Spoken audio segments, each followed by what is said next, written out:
Weighing in with soybeans and a baby show straight out of Norburn, Missouri, we have Soybean Festival.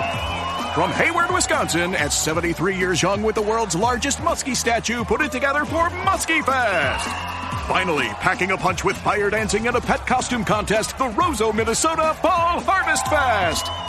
One of these festivals could win $100,000 in the Cenex Hometown Throwdown. You decide. Cast your vote at CenexHometownThrowdown.com. Cenex, powered locally. We're not against rap. We're not against rappers. But we are against those. Something big about to happen. I hear the beat tapping. We some fly rhyming felines rapping on the track. Better yet, grab a gat, cause we hot like Enzo. Doors closed, windows up, cause that's the way we like to ride. Windy City hitting. Check mic 1 2 1 2. We live, baby.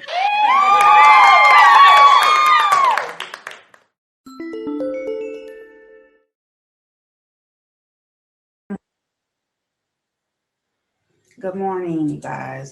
This is Miss Hip Hop from Speaking Mind Radio. It's about 4:30 a.m. and I want to read this article from BuzzFeed News. It's Chicago related. All right. Video shows a 13-year-old Adam Toledo had his hands up when a police officer fatally shot him. Chicago Civilian Office of Police Accountability released video showing the fatal shooting of a 13-year-old Adam Toledo. A 13-year-old boy who was shot and killed in Chicago by a police officer had his hands up when the cop fired his weapon. New video show.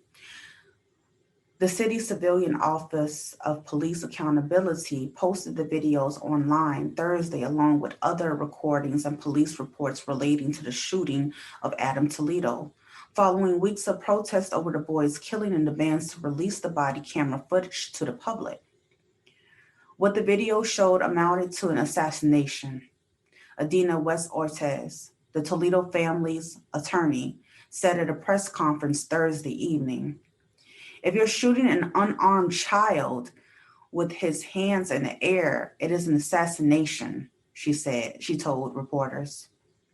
On March 29th, a police officer shot the boy to death in an alley in Chicago's Little Village neighborhood after a foot pursuit. Officers were responding to a call of shots fired when they chased Toledo and 21-year-old Ruben Robin, who officials said fired the initial gunshots that brought police to the area. As one of the officers tackled Roman, another ordered Toledo to stop, but the boy kept running, prosecutors said Saturday during a court hearing for Roman, who is now facing child endangerment and weapons charges. Toledo then paused, and the officer ordered him to show his hands. Footage from the body camera worn by the officer who fatally shot Toledo shows the cop running after him, yelling, "Stop, stop, stop, right fucking now. Hands, show me your fucking hands. Drop it," the officer yells, according to the video.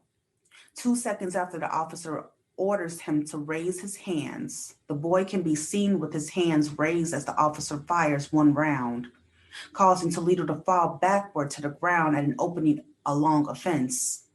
A gun is not visible on the body-worn video at the time of the shooting, which took place 20 seconds after the officer stepped out of his police car. After shooting, the officer runs toward the boy and radios for an ambulance. The video then shows officers attempting to first aid over several minutes as Toledo lies gravely wounded. 3.5 minutes after the shooting, officers discovered a handgun behind the fence, several feet from where Toledo was being treated. He was pronounced dead at the scene.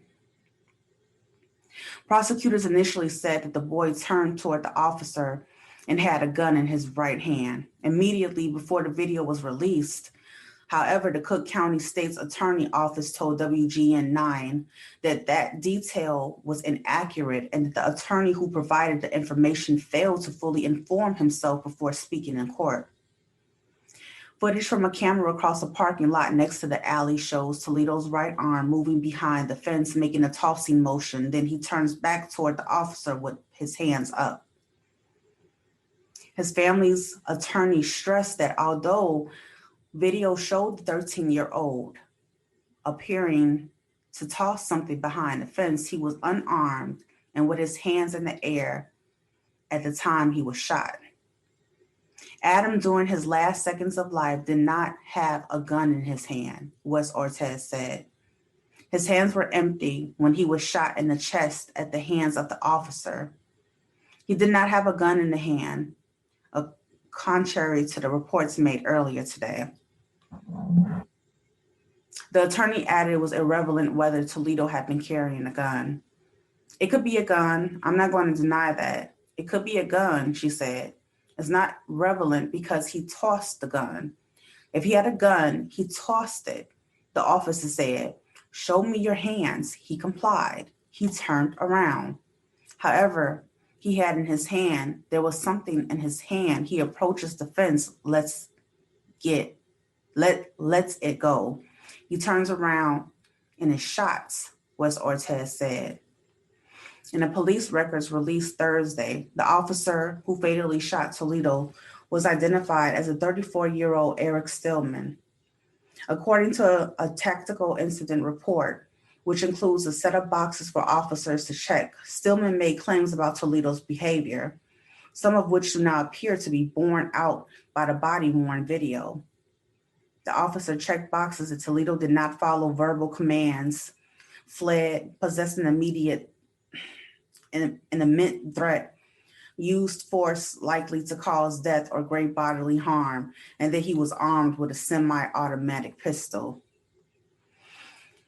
In a statement to BuzzFeed News, Tim Grace, an attorney for Stillman, said that in his viewing, Toledo had the gun when he was confronted. Grace said officers had responded to shots fired at a passing car in the area whose shell casing matched the gun recovered near Toledo. In a statement, Grace said Toledo's movement of turning around and raising his hands, which occurred after Stillman yelled at him to "show me your hands," could be interpreted as attempting to acquire a target as he turned to face the officer. At this point, the officer was faced with a deadly force situation, and all attempts to de-escalate had failed. Grace said, adding that non-lethal force was not a safe or effective option. The officer had no place to take cover or concealment. The gun was being originated in his direction, and he was left with no other option. According to Wes Ortiz, the officer did not appear to have any previous discipline or incidents. The Accountability Office said that videos, recordings, and reports, which include body-worn camera footage, third-party videos, shot spotter gun detection recordings, and audio from 911 calls have not been edited. However, some reductions were made to protect personal information. The officer who shot Toledo had been placed on administrative duties for 30 days, officials said. The Police Accountability Office investigation into the shooting is ongoing. The boy's family was allowed to view the footage Tuesday.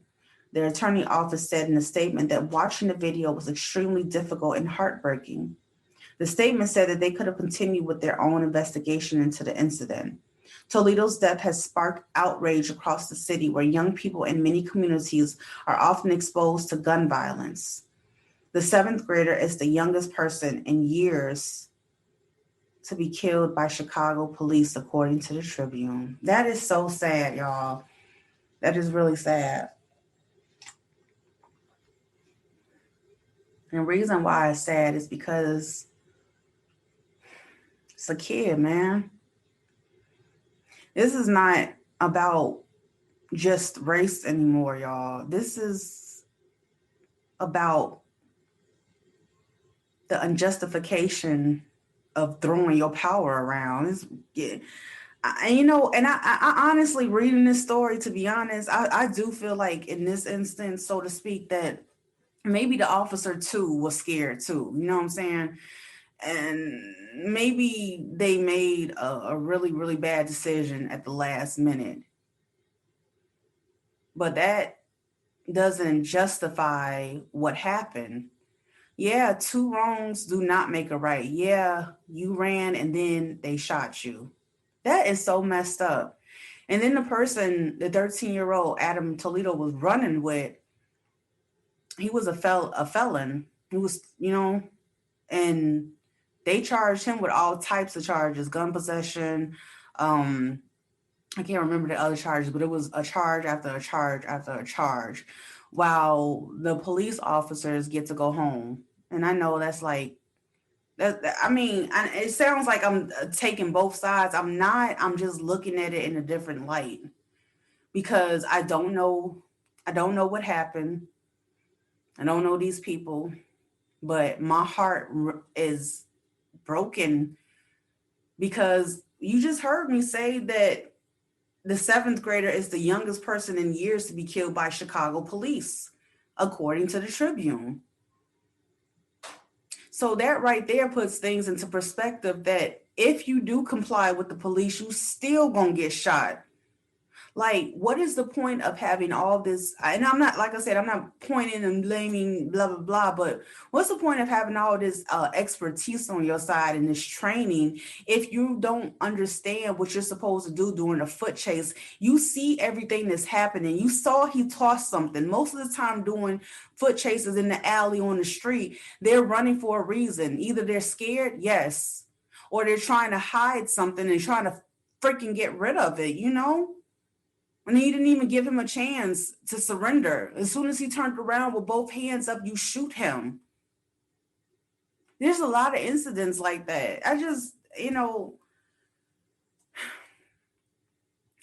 this police brutality is some BS. It is the American horror story of African Americans. No wonder we have filmmakers, like Jordan Peele presenting us with movies like Get Out. Get Out was, man, that I'm not even gonna get into the movie, I'm just saying, or other filmmakers and actors like Nate Parker, American Skin, which shows all sides of what the possibility of what is happening, the outcome.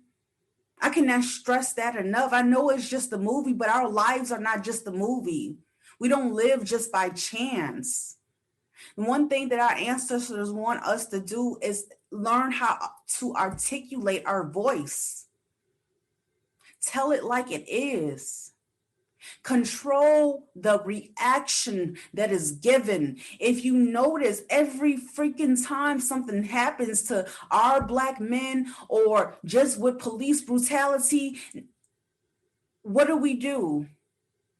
We get up and protest either peacefully or in an unrest type of a scene, people be looting, protesting and rioting, which is two different things, but people get freaking tired. They're tired. And you know what? I'm tired of being scared. It's like if you're going to do what you're going to do, then everybody is going to see it.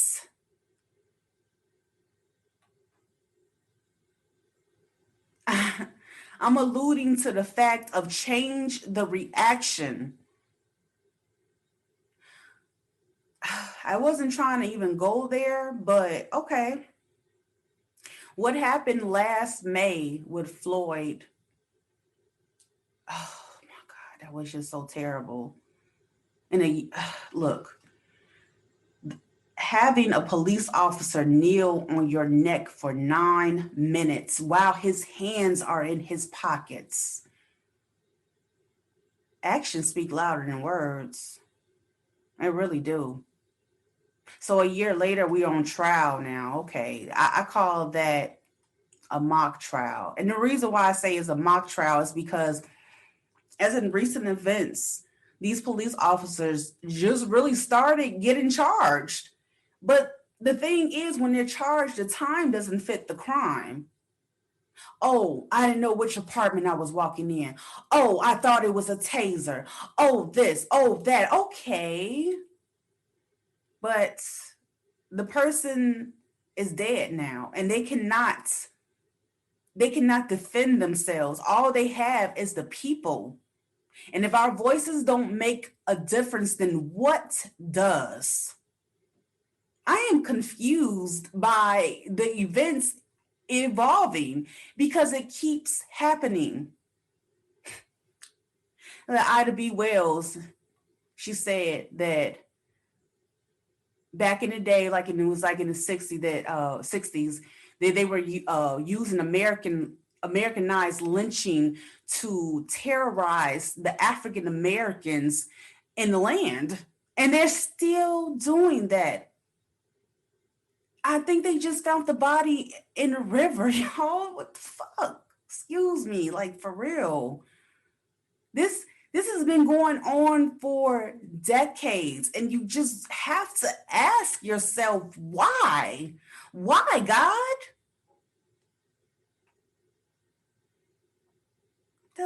It's sad. It's more than just sad. I'm tired of hearing about it. And what I'm really tired of, again, I'll go back to the reaction. And you cannot control things and events that happen in this world. But what you can control is how you react to it.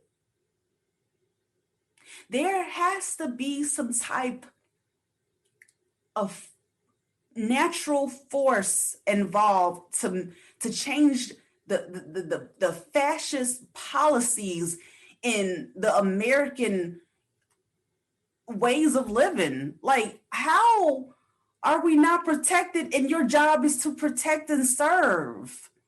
How do I not feel safe on the streets that I grew up in and walking down my neighborhood? If I know if I do one false movement, if the police is called on me, there is a chance that I will get shot, whether I comply or not. I am not a mayor. I am not into politics whatsoever, but I do know as an American citizen that there is politics in everything that we do.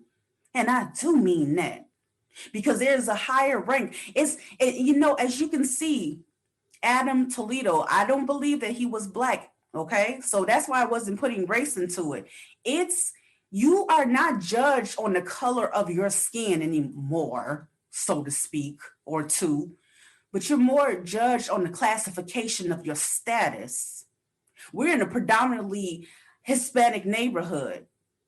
You get a phone call in the wee hours of a night of some suspicious activity. The only thing that you can think to do is draw your gun and shoot. You don't even think before you shoot. And that's what's effed up about it. I want to calm down because now my reaction is getting a little bit drawn out. But it has to be something that we can change a foot on pursuit. It has to be something. You need to think before you react. And that's just for everybody. Now, for the victims, the fact of them being scared is always going to be there. And I feel like when the police are involved, there is no de-escalation of any sort. Oh, they go straight in. I mean, go straight in for the target.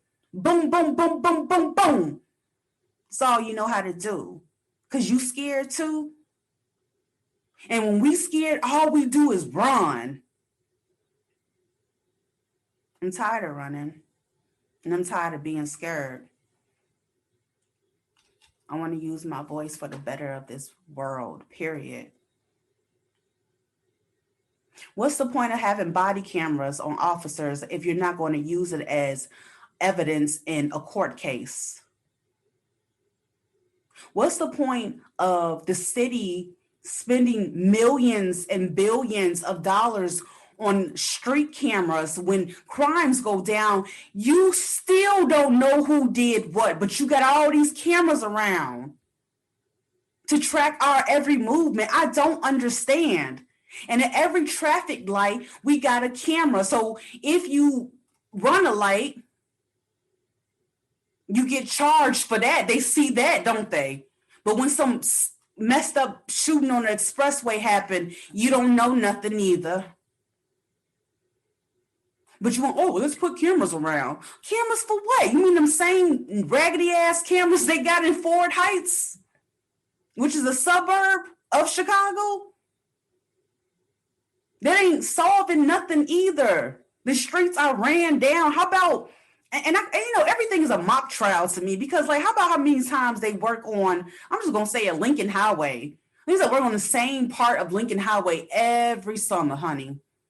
The roads are smooth, but if you go further down Lincoln Highway toward Ford Heights, it's all messed up. Potholes, shit in the street, And then if you go in the opposite direction west, it's all Cream City, boo. It's Cream City, literally. Everything fixed up. This is what I mean, that your voice matters. If you live in a poverty-stricken area, get the hell up and go to the board meetings. The governor, they have governors there too. They have people in higher power there too. But if you are just not using your voice, which is common sense, that you do have a voice, then you're going to get what you get, which is nada, zilch, nothing, zero.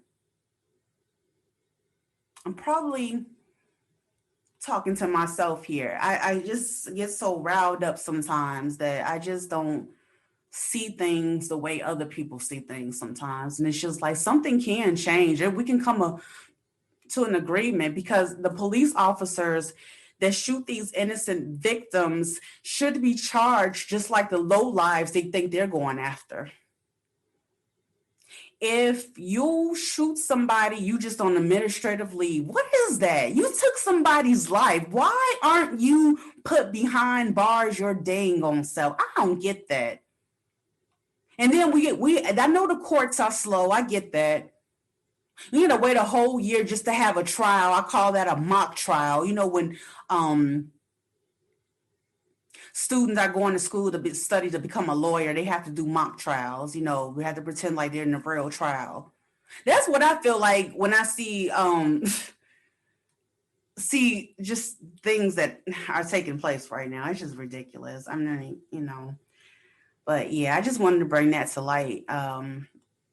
Police brutality is not just happening amongst our people, African Americans here in the States, but it's happening to people with lower classifications. And Martin Luther King said best, don't judge me by the color or the content of my skin color. But now it's like more like the classification that you're in. Like I told you, we in a predominantly Hispanic neighborhood. They going in full force. Now, had they gone to a place like Beverly Hills, don't think they would have. I think they would have thought before they shot, depending on the description of the person they were going after. This racial profiling is just ridiculous. Know who you're dealing with. You didn't know you were chasing after a child. I don't know. He looked 13 to 19 years old. That's still a child. Even if he's 19 to 20 to 22 or what, that's not a child, but a young person. I mean, people just don't care. I feel like people don't care. But yeah, I'm going to end this episode. Thank you guys for listening to me, I guess, quote unquote, rant. There is no video to this. This is all straight audio. How time is it? It's 4:57 a.m. in the morning. So you all try to have a good morning, and I will too. I love you and peace out.